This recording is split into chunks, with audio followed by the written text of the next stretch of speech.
শিরোনাম নাতির প্রশ্নে দাদুর বিপদ। আহা, কি সুন্দর সকাল! এক কাপ চা, একটু রোদ, জীবনটা শান্তি শান্তি। দাদু, একটা প্রশ্ন করব?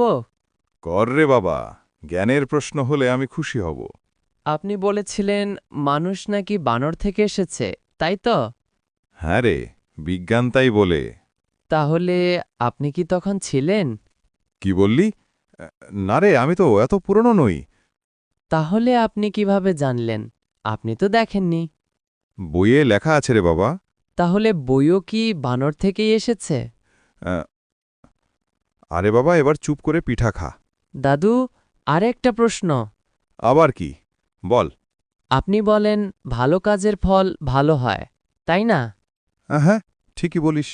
তাহলে আপনি প্রতিদিন হাঁটেন, তবুও আপনার হাঁটু ব্যথা কেন? হায় রে এই ছেলে, তোর মা কোথায়? নিয়ে যাই এই দুষ্টুটাকে। দাদু, শেষ একটা প্রশ্ন।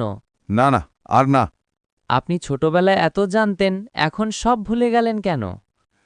আহ, তুই বড় হবি বড় বিজ্ঞানী, কিন্তু তোর প্রশ্ন শুনে আমার বয়স আরও বাড়বে।